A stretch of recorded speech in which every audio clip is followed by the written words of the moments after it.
Aldebaran Park, Bill Collins, Trotters Mile winning trainer, winning reinsman, with a 3-year-old filly. Matt Craven joins me. Firstly, Matty, that must have been one hell of a thrill on Saturday night, mate. Well, it was a pretty amazing feeling. It was very unbelievable. It's taken us all week for it to sink in, and it's something that was a huge, huge thrill for everyone involved. It was very emotional for myself, especially, and it wasn't something that we expected. But we're just so proud of our little filly. It's actually an amazing race, the Bill Collins Mile. It's been around for a long, long time. I can remember as a kid taking True Roman. I think he might have won 2 or 3, but I remember going with Graham Johansson one night when he won it. It is one of those races that just slips in under the radar every year, but it is a high-quality race, isn't it?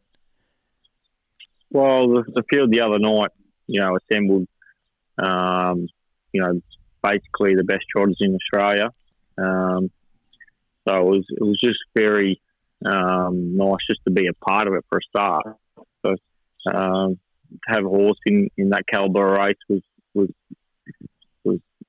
something that we aimed for, and it was good to have one in it, that's for sure. And then to come away with the chocolate was just something that we weren't expecting at all, and a big thrill. I would imagine. I'm actually going to start playing the tape, Matty. There was a lot said about the start of the race. A couple of the broadcasters and that were saying about you were probably the leader early on, but to me, watching this replay here, and it would have been a big ask to have like a horse like Dance Craze underneath you and Red Hot Tooth outside of you and try to outping them off the arm anyway. Yeah, Dance Craze, is not always a noted beginner, but we've always known that she's had good speed, so I wasn't expecting to cross. And I'd noticed that the week or 2 weeks when she did, the week prior, that when she won, Antoine had changed a little bit of gear and put the head check back on, and I expected her to lead.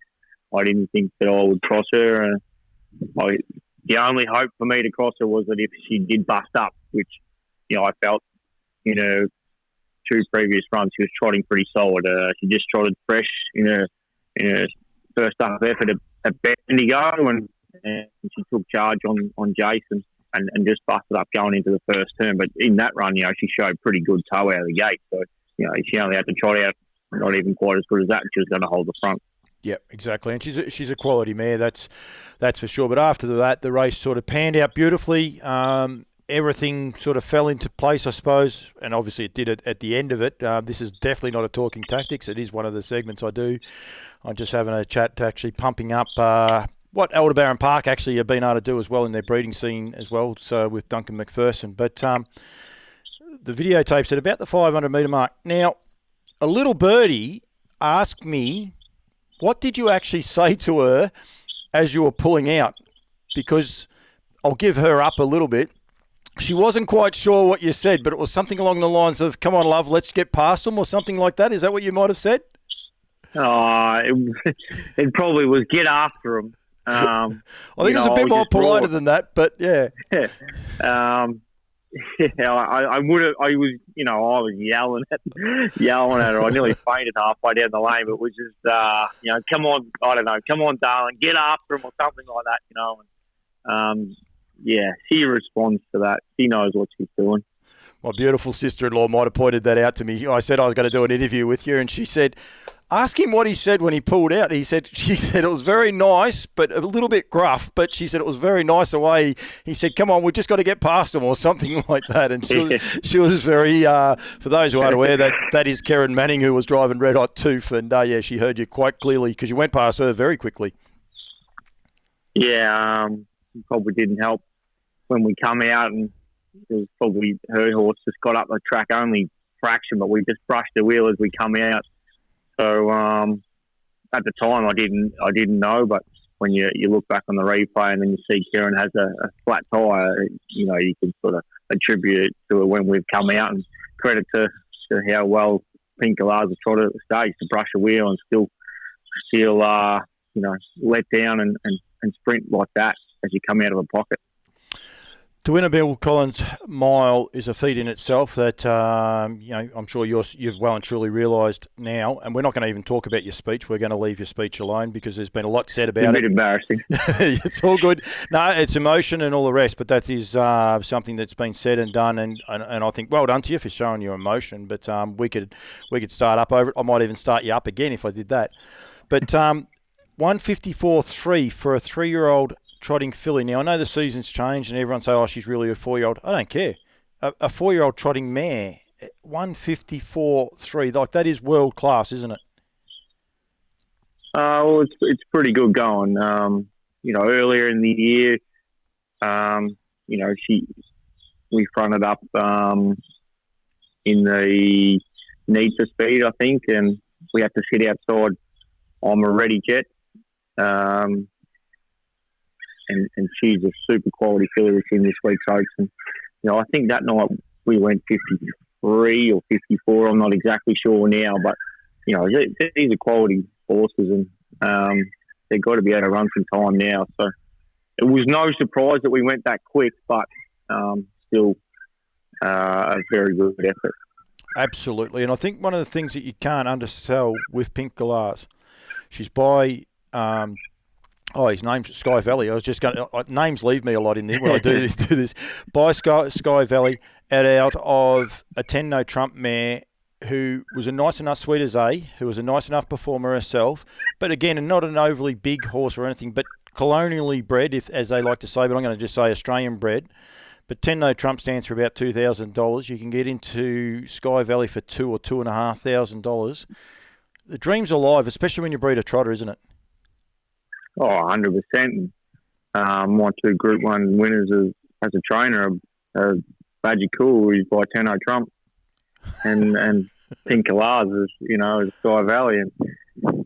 And just shows you they can come from everywhere. You know, if you go to the better stallions, your percentages are a lot better.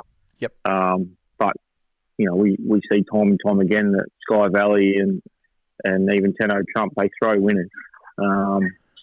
And they throw horses that want to trot, and you know, they're very good value for money. And I'd have no hesitation sending the mare to either horse, and I'm hoping to breed a couple of mares to Sky Valley again this year.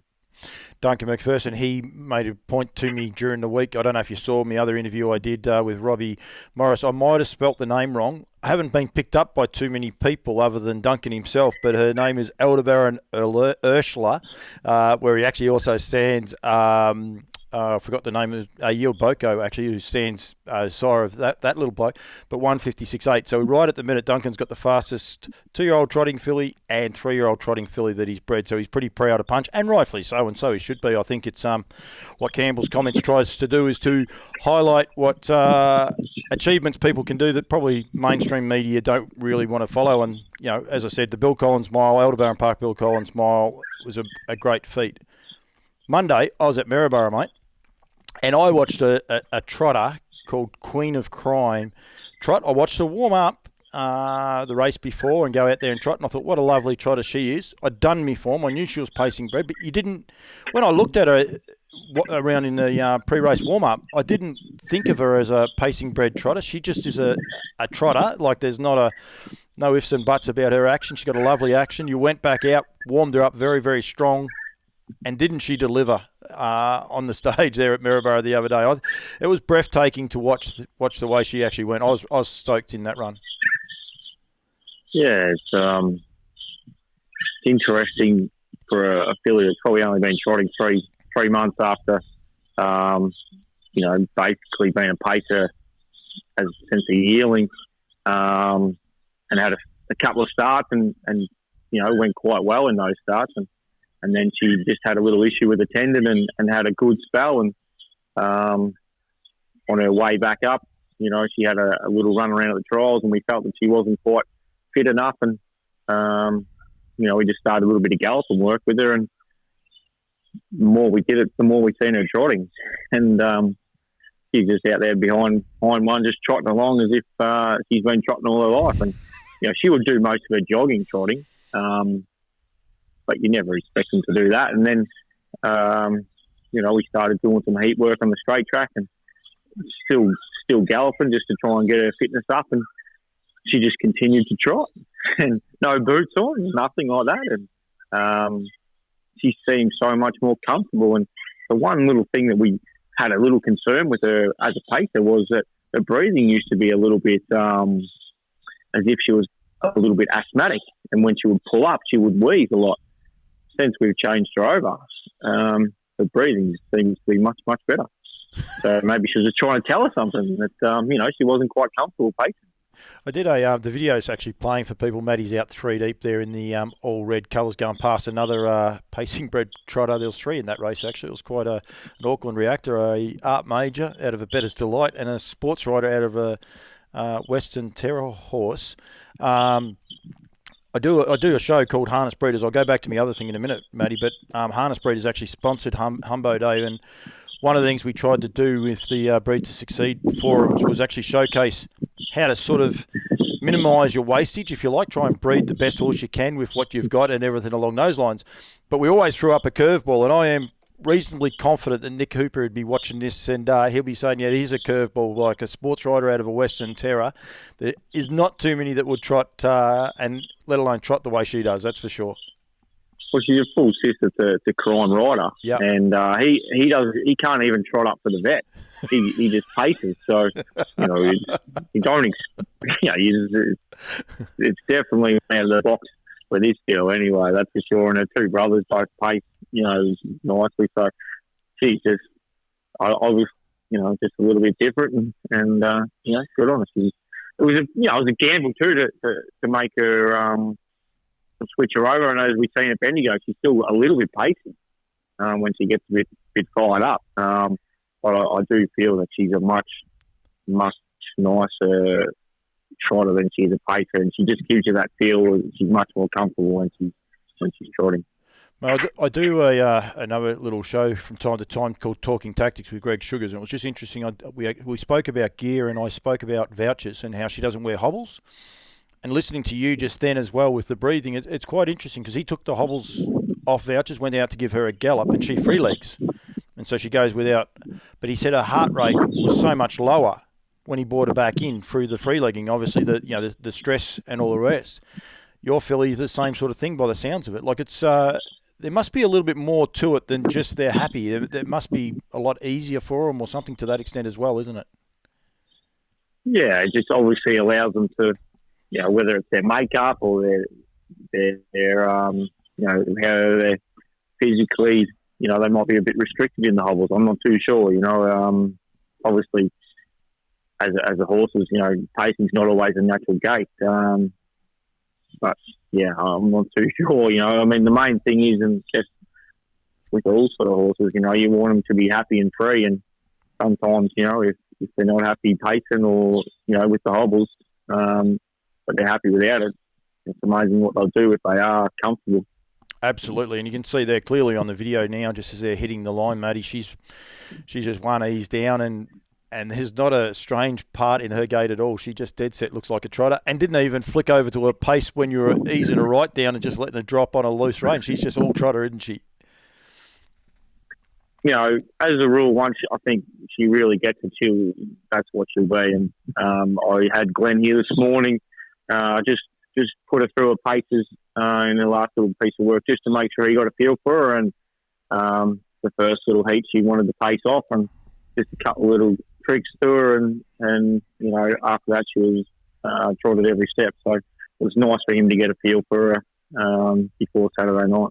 Absolutely, and that's one thing I did want to highlight Saturday night. And well done to you and Sophie. You got 3 horses in the Oaks. You weren't sure if Queen of Crime would get in. I think she well and truly earned a spot after that win the other day. You got Queen of Crime, obviously Pink Galahs, and you've taken the drive on this one. Queen of Crime, great to see Glennie back. Glenn's had a few issues with the knee. He had a knee surgery that didn't quite get rectified, I suppose, on time, or heal quite as quickly, I suppose, as what Glenn was hoping for. Yeah, I think, having previously had one and rushed back and it probably didn't go 100%, he really took his time this time, and you hope, fingers crossed, that it's, it all goes 100% and continues on, that it doesn't give him any issues. He seems to be getting around fine now, and, it's good to see him back out there. He's a quality driver, and, that's why we're more than happy to put him on. Absolutely. Jim Lobby, mate, one of the guys off social media, he'll be rapt because he was wondering where he was there for a while, so he'll be rapt to see him back. He's got his own little fan club, Glennie, that's for sure. And then Sophia Arvidsson, I mean, a lot gets said about Kima Frennings and all these people that come over from Europe and all the rest. She's driving in a Group 1, mate. Like, Sophie's come a long way, and, on a good horse too, like Aldebaran Tess, who's going to be a sneaky chance. Obviously, you've got the favourite. Illawong Stardust was sensational at Cranbourne. You couldn't have been more impressed with her. But Aldebaran Tess, the right run, if everything goes her way, she's going to be thereabouts as well. Yeah, it's a big thrill for Sophia. She's totally invested in the sport now and in our team.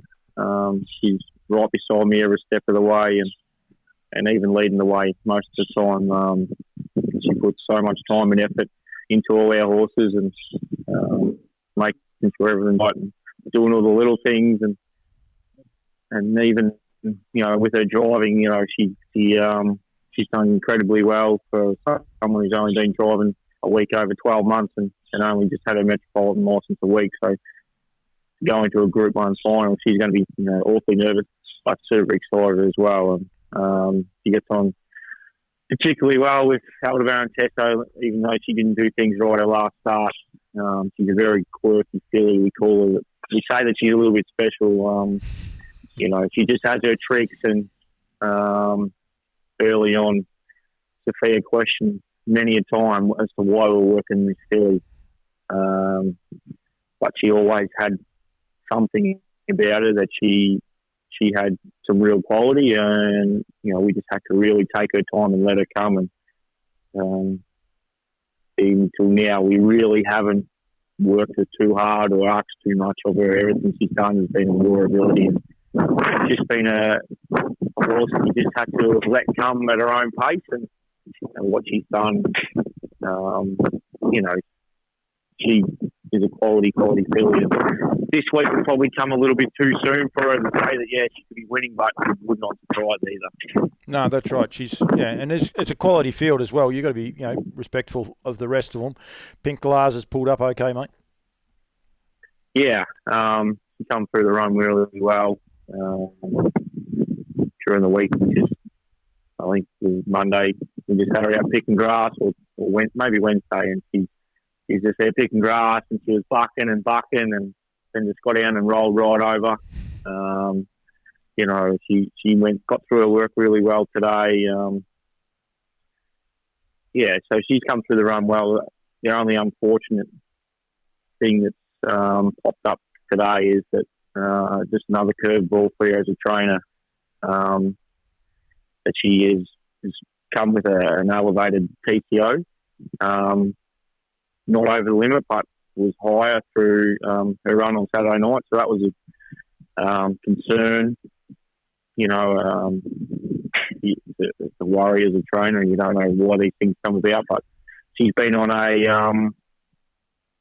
a modified training program probably for the last 8 weeks, and it's probably one of the reasons why we were so emotional last week. Is not a lot gets said, but about 6 to 8 weeks ago that there was a little issue that popped up, and some of the advice was that we should stop our campaign and go for surgery.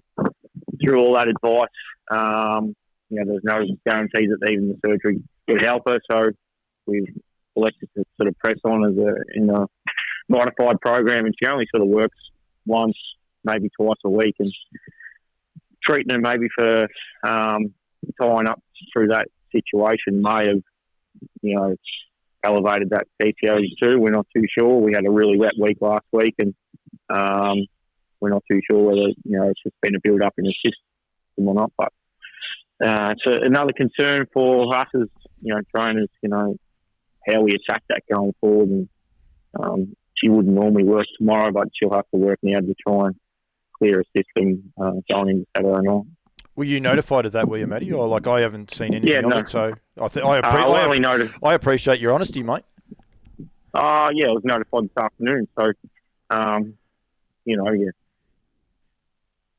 initially when it's relayed to you, you sink to the bottom of the pool basically, because it's just. But then when he said that it wasn't over the limit, but high enough that she'll now be subject to having to be on course early. It's a relief of some degree, but still much concern because she's not some course that we'd have to do bloods on, so I wouldn't have a clue what a normal TCO level was. And I asked, was it comparable to other levels that she's before, or is it a real spike? And it's just an unknown, I guess, and we can't do a blood test tomorrow because one day into a race, so we'll just take measures to make sure we work her tomorrow, which I wouldn't normally, and maybe even give her a jog Saturday morning just to clear a system. So we're putting it down to a build up, just because of the fact that she's getting treated more tying up throughout the week when she's been on such a limited program. Although when she works enough to keep her up to the mark, and it's probably been lucky that she has been in work a long, long time, and she has a really good base under her, and it's allowed us to keep racing on a little limited program. But just another little curveball that we have to take on board, and it takes a little bit away from the win the other night. That some people read into it that something's untoward going on, but it's just something we have to look into. And we're going to keep a close eye on her to see whether she is drinking out in the paddock or whether she's just going around drinking out of the drain. Because last week was awfully wet, and sometimes when that's the case, we'll just have to really keep that in mind. And when she comes in, even make up on the last, just drink something for her, just try and flush her on it. Yeah. Absolutely, mate. I appreciate you being so honest, mate. You didn't have to bring that up at all. The phone's been a little bit crackly from time to time, but I reckon people would have got the whole gist because I could clearly hear it. And it's so effectively though. So people will be sitting there listening, and then they'd be saying, "Oh, she's returned a positive." She hasn't returned a positive. You're on the limit. You're not over the limit. You're not over the limit, but you cannot be any higher than where you are. So you're not going to lose the race to a TCO2, that's for sure. It's just that, unfortunately, she's very close to that mark. Yeah, it's just she's high enough that she's returned one that's elevated, but not over the limit. But so, there's no issue as far as the race goes, but we have to be very, very mindful with her going forward. Absolutely, mate. As I said, Duncan McPherson asked me to, he asked me to do the interview the other day. I told him I was doing an interview with you because I saw you at Maryborough on Hambo Day. So don't forget Yield Boko at $1,500 and also Sky Valley at $2,500. Aldebaran Ursula, she's coming down to Andy Gaff. She was sensational the other day. No head check, little boots. It's amazing how the trotters have changed, isn't it? A 2-year-old trotting filly trots 156.8 and it wears bugger all boots, no head check. I think it's set of Dolly Vardens on it. Scary. So, and your filly doesn't look like she wears a lot more. Bendigo Harness Racing Club have actually got, Matty, you were saying there before you wanted to breed. Duncan McPherson's given up a $2,000 voucher to be used at Aldebaran Park. You can purchase that voucher through the Bendigo Harness Racing Club up till, I think, midday tomorrow or 5 o'clock close of business tomorrow. It hasn't gone off. It's actually cash for nothing. Whatever you pay for that, you get $2,000 worth of credit. You don't have to pay $2,000 for that voucher. You can pay $1,000 and you potentially can get it. So people out there, get in touch with the Bendigo Harness Racing Club and check that out as well, because I think that's huge from Duncan. It's great for Bendigo. They'll get a little bit of a fundraiser as well, but a great way to get involved in breeding, isn't it, Matty? Oh, 100%. Duncan is a great ambassador for our sport. He puts a hell of a lot of time, effort, and a hell of a lot of money sponsoring races, clubs, and all sorts of things with the stallions and donating services, and a lot of people wouldn't understand how much time and effort Duncan puts into our industry, and he's been a huge driving force for the trotters, and he's so enthusiastic. He's got trotters in America and Sweden and France. He's a driving force in the internationalisation, however you say that word, of the trotters, and it's a big thing going forward. You keep talking, Matty, because I actually didn't put one of my things on the charger, and it's telling me it's out of charge now. So you're going good. You're stalling for me. No, he is, and I will say, that's it. I will say the other day he rang me, and I was out cold. I'd had a big couple of days on the couch. It was about 6 o'clock at night, and I was like ready for an early night. And, he gets that motivated. You get off the couch. You get everything organised. I ring Robbie Morris. Robbie's got no idea what's going on. And, you get an interview because he just drives you, doesn't he? He's just such an infectious person as well to be around. Oh, 100%. He's, a big supporter of our stable. And, there's times when we've needed advice or help, and Duncan's just will drop anything to do what he can to help. And, people like that to have behind you is just so, you're just so appreciative of people like Duncan. He's just a great guy. To have someone like that who's more than willing, just makes the wheels go around, and it's a huge support for me and Sophia. And I thank him enough. He's a great supporter of Campbell's comments as well, mate. Don't you worry about that. He looks after me very well, and he will continue. And he has one great moniker: Hot to Trot. That's all he keeps saying, doesn't he? You'll get a text message, or you'll get a Facebook message, or he'll just ring you, and as he's hanging up, Hot to Trot. So he loves the trotters. 100%.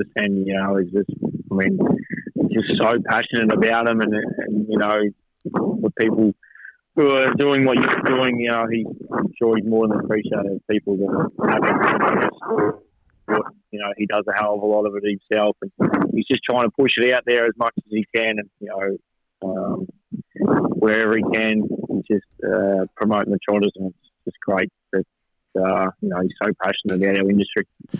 I have another sponsor that looks after me pretty well as well, so I won't give his name up at all by calling him Mark, but he asked me to ask you about your trip to Sweden. Is there any chance in the rumour that you may have been left behind or something at a stud? Is there any rumour to this? That wasn't Bono, was it? No, Mark. Yeah, Bono. Oh, is that what we call him? He used to play in the band, didn't he? I didn't know. Well, have a look at him. He looks like Bono. We'll know if he watches it right to the end. Don't you worry about that. But no, I was like a kid in a candy shop over there, and we were at a particular stable, and I was probably wandering around looking at gear and boxes and asking questions and taking it all in, and all of a sudden look around, there's no bus, and I wander out and I said, "Yeah, they're gone." And, they'd taken off without me. They're happy to leave me on, and they had to get me a ride back to the bus. They'd all just left me. Left me high and dry. But just one of those things where I'm off doing my own thing, trying to, take in as much information as I could, and, investigate, whatever I possibly could. They were probably more than happy to get on with the show. I was having a great time. But the problem was the bus trip was to the airport this time, not back to the motel room. That was it. You were flying home. Just trying to make the most. Matty, thank you very much, mate. Thanks for giving me your time. Thanks for being so brutally honest as well. Look after High Gain up on top of your hat as well. Got to look after sponsors. We've got to keep growing this sport as best we can. And what you did on Saturday night for harness racing, mate, you put the emotion in. I don't think it was made up. In fact, I'm pretty sure it wasn't made up, because you can't put that many tears in if it was. Good luck on Saturday night with the Tab Victoria Trotters Oaks, mate. And have a good night. I hopefully get to do another one of these very shortly with you. if you get your European trip up and going, you might need a media man going over there with you. So me and Bono can carry me bags and play the guitar for us. And yeah, we'll be all good. Yeah, I mean that's look, we've got a lot of people to thank out of it, and I'll probably reiterate it a few times. Through COVID, when there wasn't much going on, and me and Sophia, she was just wanted to win a Group 1 for all her hard work.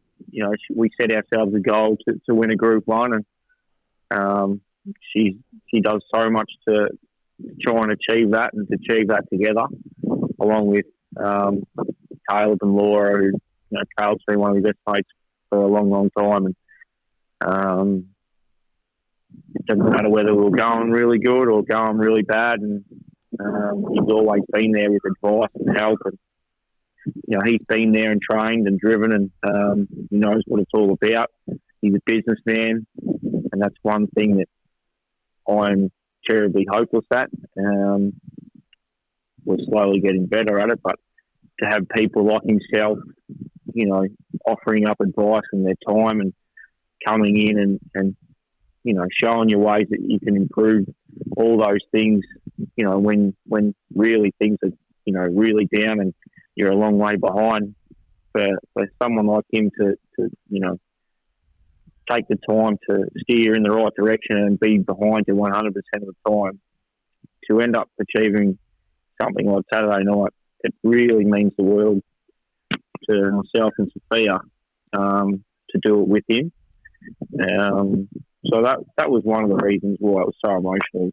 Just, the connection that we've had and the help that he's given me. And early on in Pink Galahs' career, to take her on and train her, but there was never any pressure to continue to train her if, when times weren't great. And, he was more than happy for her to, go back home if we didn't have the time or, to deal with her or whatever. But we always loved her from the start. So, I'm glad that we persevered, and, it was through his help, that we continue to do what we do today. That was Caleb Lewis. Yeah. You just unfortunately the connection just broke up just as you said his name. But no, I don't stop people because I think that's the beauty of Campbell's comments, mate. If you've got a story to tell, we can talk for 3 hours. We don't know how many viewers we'll have at the end of it, but that's okay. We can talk for as long as we want. It don't matter. Yeah, and I mean that was just so great. And, it's a nice reward for everyone involved in our stable, and it's not just me, and it's not just Sophia or the girls that work here. Mum and Dad. Mum feeds us every day. Make sure we get a good hearty lunch, and it's not something that she has to do, but she enjoys doing, and it really makes the workers feel at home. And Dad, he's got a million and one jobs to do, and he's got too many cows and calves to look after, but you need a hand. You want him to drive a hobble trip, you need some advice, he'll drop it and be here and come roaring down the road on his motorbike. And just the little things that he does for us, you can't thank him enough. And to have someone like that behind you who has that experience to draw on, and that steady hand to guide you along the way,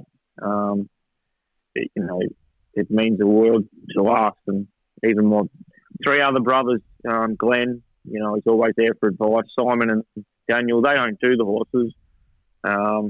They're, part of the farm, and, they're always here helping with jobs and making sure my track's 100%, helping me fix stuff. There's just so much that goes into that, what we do. And, even the rest of the family, Dad's brothers, John, Des and Harry, Arnie Marg, Arnie Helen, they're all been a huge support. They've enabled me to do what we do. They've helped set up, the setup we have here. And, dedicated, so, their time to make sure things got up and running. Mum's family, 2 sisters, her sister Bernadine does me books now. Her brothers are here helping build new stables at the moment. It's a big family show, and it really does mean the world to get results like last Saturday night, for people like that are happy to be here and help.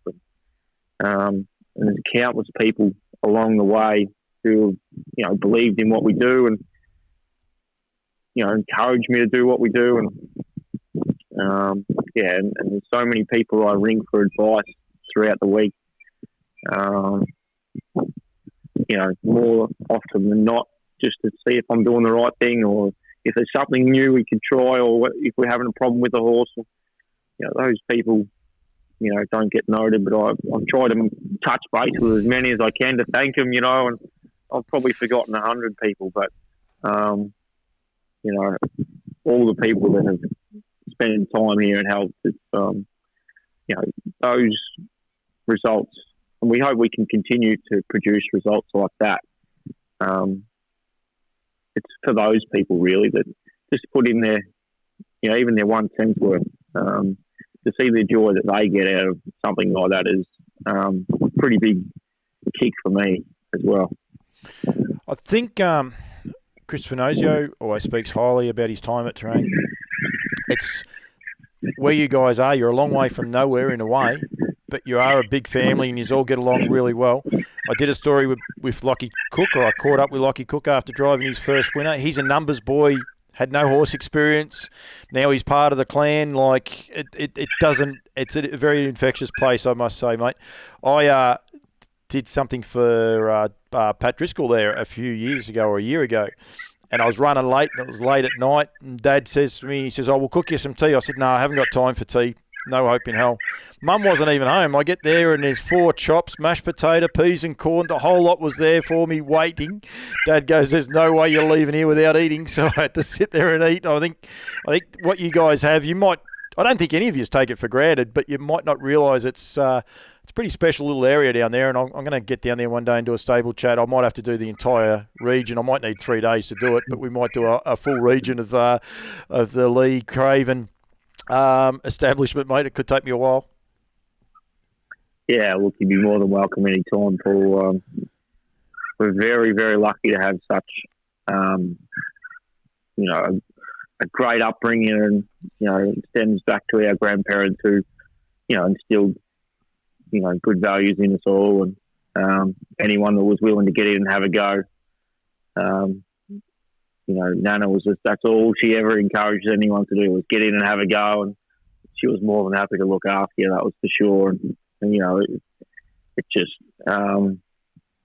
we've grown up in a great environment where, with Dad and his brothers and sisters, everyone learnt to work where it wasn't, it wasn't a job, it wasn't work, it's just something that you did. And if you're home, you're out doing something, and you don't realise how lucky you are to grow up in that sort of environment. And it's not till you get out in the wide world and, start employing people that you realise, the start to life and the family and the network that we have around us is, pretty special. As all families do, we don't always get on 100% of the time, but we're always there for each other. And, I can't thank my family enough for the support that they give me, and to have that around you is very reassuring in good times, and when the chips are down, and that's when it really counts. Is when things aren't going so well and everyone steps up to help you.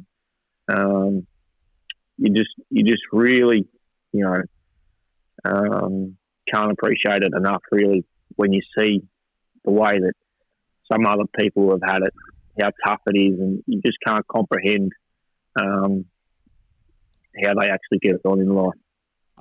Matty, thank you very much. 5-minute chat. I hope you'd fed up before you'd finished. Anyone like this video, want to see more, go to campbellscomments.com. That's got the 3 W's in front of it.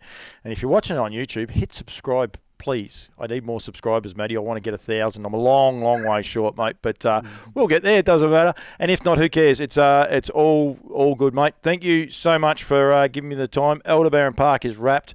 Hot to trot. Don't forget about Duncan McPherson, Sky Valley, Yield Boko. And he is one very happy man. You might get a bear hug next time you see him once he gets out of COVID lockdown. You might get a big bear hug, I'd say. He's pretty emotional about all of this. But, Matty, thank you very much for your time, mate.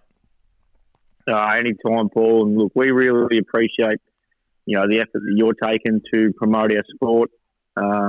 It's not going unnoticed. It's a great thing that you're doing. I think, we've all got to row our own boat and push out, how great that harness racing really is. And, in our own little bubble, it's great. But if you walk out in the big wide world, not many people really actually know what harness racing is all about and how great it is. And, we've just got to step up to the plate and help promote it. And I think, yourself are doing a great job, and it's probably at the moment, coming out of COVID, we're in a pretty good position, and the current crew at HRV are doing a great job as well as, starting to really promote the sport. And we've just got to continue to do that and build it up as much as we can. Matty, thank you very much. And to Sophia, thank you very much, because I'm sure she's feeding up while you've been sitting here talking to me for 45 minutes. So well done, mate. Good luck on Saturday night, buddy. Thank you very much, Paul. It's much appreciated. Take care.